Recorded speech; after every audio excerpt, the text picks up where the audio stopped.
the standard way to introduce Noam Chomsky is to quote the New York Times, who said that he's arguably the most important living intellectual. The New York Times asks, how can he say such silly things about the foreign policy of the United States? Chomsky is undoubtedly the most controversial living intellectual. He's controversial on the right when he speaks of free markets, Western imperialism, or Israel. But also on the left when he speaks of rationality, human nature, or freedom of speech for people who are not on the left, of course. But we'll discuss all that tomorrow. Today we'll speak on economic crisis, war, and social change. Noam, welcome to Belgium and to the Free University of Brussels.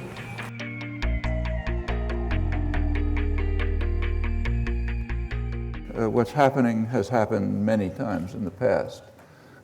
It commonly becomes difficult or impossible to salvage your favorite dictator. And when that happens, there's a familiar plan that goes into effect this time too. First, to try to sustain them as long as possible.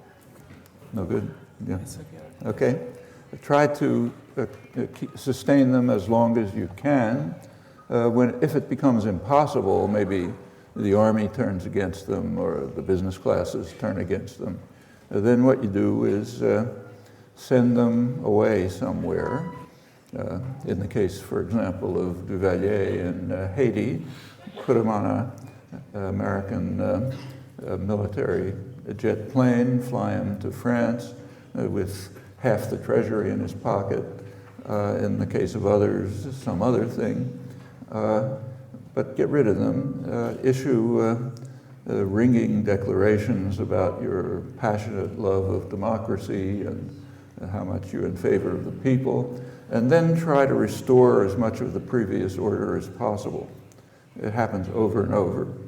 And there are actually two factors that predict quite well how hard the Western powers will work to sustain the dictator. One factor is how much oil they have. The other factor is how obedient they've been. In the case of countries that have a tremendous amount of oil and have been very obedient, then the effort to sustain the dictator is very powerful. In fact, we've just seen it in the past few days. Saudi Arabia is the most obedient and has the most oil, so that's where the most effort goes. What about Libya? Libya has plenty of oil, but it doesn't meet the condition of obedience. Gaddafi has been pretty independent in many ways since he took power. He's a brutal dictator, all kind of atrocities for years, but he has oil and he's a little independent. And that leads to conflicting policies. So the Western powers have strongly supported him, but also he's not too obedient, so he's often attacked, sometimes directly attacked. For example, in 1986, the U.S., as you know, I'm sure, bombed Tripoli and Benghazi and other Libyan cities. That was a very remarkable bombing campaign. It also tells us a lot about the media. It was the first and only bombing in history that was planned for primetime television. And I mean it precisely. In the United States at that time, all television channels had their major news programs at 7 p.m. in the evening. And the bombing was carefully timed so that it would be at exactly 7 p.m. I don't think a single newspaper anywhere in the world, as far as I saw, bothered to notice that the bombing was timed for primetime news and that everyone just happened to be there waiting for it and expecting it. Well, that was an unusual bombing. It didn't have any credible pretext, but Libya is an easy kind of punching bag, you know, no support, so you can do anything you like. And that's one of a number of cases. So it's been a kind of a mixed story with Gaddafi. And right now, that's the one country where the West is calling for supporting the rebellion, none of the others. The others, We have to try to protect the dictator and the regime, but if you have to have some words favoring the uprising, have the words, but try not to do anything about it. Support for democracy, that's the province of ideologists and propagandists, but it's not part of the real world.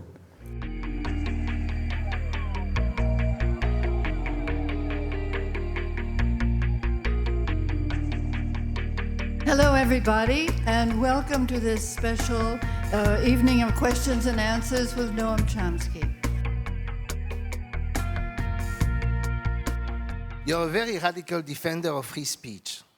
But what about incitement to racial hatred? Do you think that this should be tolerated? Do you think that given Europe's past, one should tolerate expressions of anti-Semitism? Isn't that a form of insult of the dead? And what do you reply to those who say, never again? Should incitement to racial hatred be tolerated? No, it shouldn't be tolerated. Nor should incitement to war be tolerated. Or all sorts of other speech should not be tolerated. But there's a gap, crucial gap, between not tolerating something and granting the state the power to determine what speech is legitimate, or even worse, to determine what are historical truths. I don't think we should grant the holy state the right to decide what history is and to punish deviation from it and to decide what kinds of statements are legitimate and what kind aren't. I don't want the state to have that power. So no, sure, don't tolerate it, but don't grant the state the right to determine what's acceptable and to punish it. That's a critical gap, which unfortunately is not made clear in Europe, I'm afraid. I don't know Belgian law, so maybe I'm wrong, but I would guess that if I stood up right now and said here that King Leopold didn't kill 10 million people in the Congo, he only killed 5 million, or if I said that the Belgian government didn't purposely murder Lumumba and throw the Congo into total disaster, including what's happening right this minute, namely the worst atrocities in the world being carried out with the cooperation of multinational corporations in eastern Congo so that you can have cell phones. If I were to deny that, I doubt that I'd be brought to court. You can tell me if I'm wrong. I suspect that that's considered, and that's pretty serious. These are some of the worst crimes in modern history, and they reach right to this minute. They're going on right now while we're talking in eastern Congo, where it's the worst atrocities in the world, all traceable to these activities, very recent activities. Well, that again illustrates I could give many other examples. The selectivity reveals extreme hypocrisy. If there was time, I would go through the very interesting history of how Holocaust denial became a crime. In fact, just briefly speaking, at a time when it was possible to save Holocaust victims, to save survivors, there was almost no interest in doing so. I could explain it if you like. Years later, when Holocaust victims could be exploited as justification for persecution of others, then it became a big issue. That's exactly what troubled people like Israel Shachar. And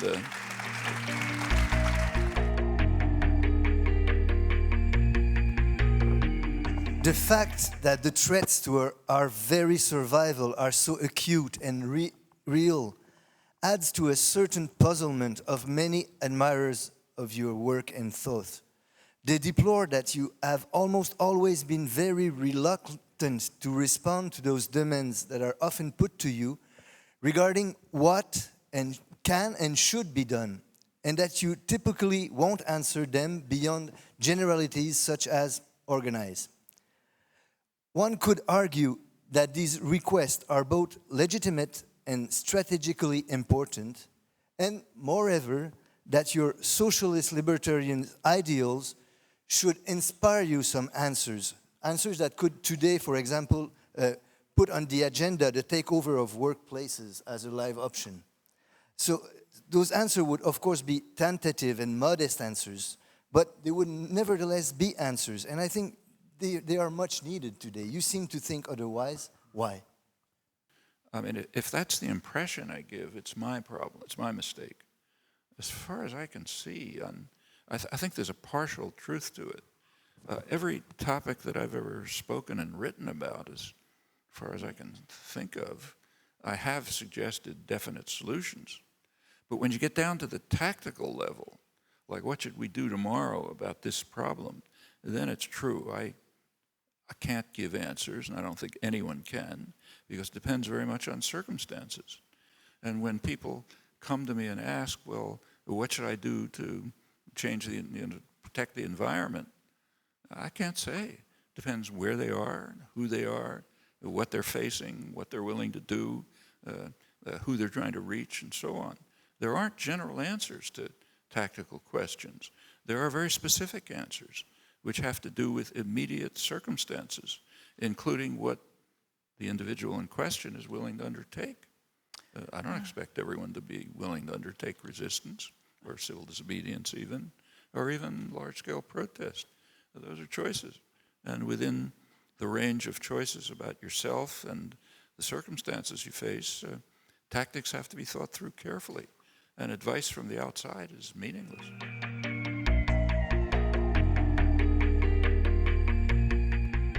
We shouldn't exaggerate 1968. That was a very brief moment.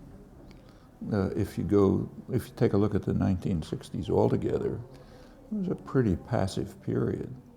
The germs were there, but it began to take off in the 1970s. And in the early 1970s, that began to develop further, along with other things, and had a big impact. And then it went on from there. I mean, the environmental movement began in the early 70s. The anti-nuclear movement really took off in the 1980s.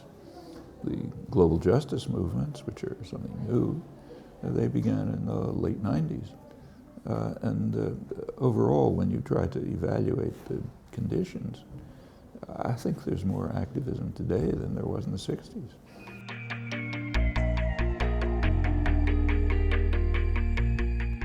Est-ce que vous pensez que pour l'activisme, pour la mobilisation, on peut se contenter juste d'être pragmatique et réactif, ou est-ce qu'il faut avoir un projet politique mobilisateur, une utopie?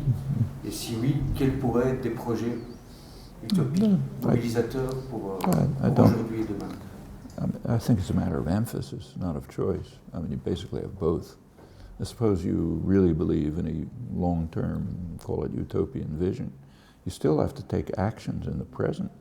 You have to do something right now, which is short-term, connected with existing conditions, and which you hope may lay the basis for moving on towards your long-term vision. On the other hand, if your I don't know what, point of view or perception or whatever is more concentrated on the present, every small thing you do is guided in some fashion by a long-term conception of where you're trying to go. Mais vous adhérez toujours au projet anarchiste ou socialiste libertaire? Depends what you mean by anarchism and libertarian socialism. I mean, if it's a position, I think, as I've written, it seems to me a kind of a long-term tendency in human thought and action, which takes new forms all the time. And it's basically driven by a critical analysis of structures of hierarchy and domination. It holds that they are not self-justifying. They have to be justified, and they have a burden of proof, whatever they are, whether it's in a patriarchal family, community, international society, whatever it is. If somebody's giving orders and somebody's taking them, that has to be justified. And if it can't be justified, which is most of the time, not always, sometimes it can be, if it can't be justified, then it should be dismantled. As far as I'm concerned, that's anarchism. And from that point of view, I think everybody should be, and most people are, anarchists. There are a lot of questions here that I think that are just worried about the fact that after the collapse of socialism, there's nothing really. With regard to socialism, I think what really happened here, and I think this is a serious fault of the left, I felt this all my life since I was a child, way back, is that the two major propaganda systems in the world, the huge Western system and the minor and backward Russian-based system, those two systems of propaganda disagreed on almost everything, but they agreed on one thing. They agreed that the Soviet Union was socialist, and that's just false. The Bolshevik Revolution was an attack on socialism. In fact, the first thing that Lenin and Trotsky did after they took power was to dismantle the socialist institutions that had developed during the pre-takeover period. They had their own reasons for it, but understandable reasons, and their version of Marxism, that's what you should have done. But in fact, they did. They dismantled the Soviets, the factory councils, of course, the Constitutional Convention, and they worked to turn the working class into what they called a labor army. In any event, both of the propaganda systems chose to identify socialism with Russian tyranny. The Russians did it so as to adopt, of course, the German Revolution didn't take place, so they had to shift their policies. But the Russians accepted that, in fact, advanced it in order to gain the moral prestige of the concepts of socialism. The West did it in order to defame socialism, but they both did it. And it was when both of the world's propaganda systems agree on something, it's kind of hard for people to disentangle themselves from it.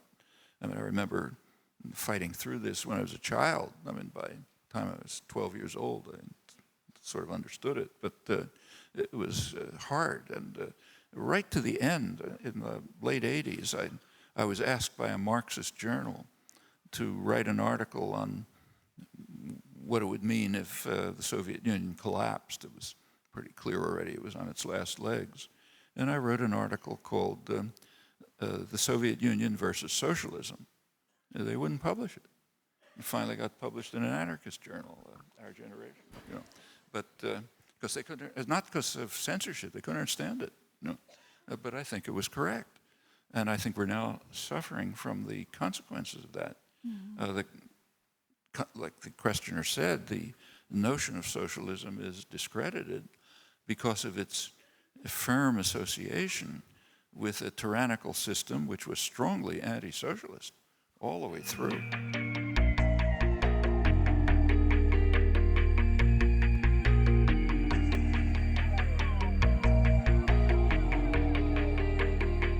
Notre organisation, Bruxelles Laïque, est une organisation en Belgique qui à la fois représente les athées ou les libres penseurs et qui en même temps revendique la laïcité de l'État, le secularism, separation between state and church.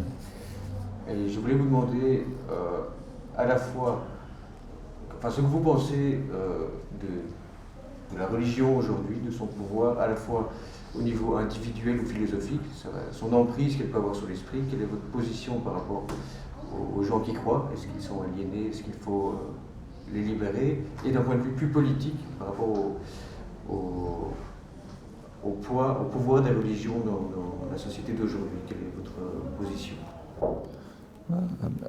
For me, religious belief doesn't exist. In fact,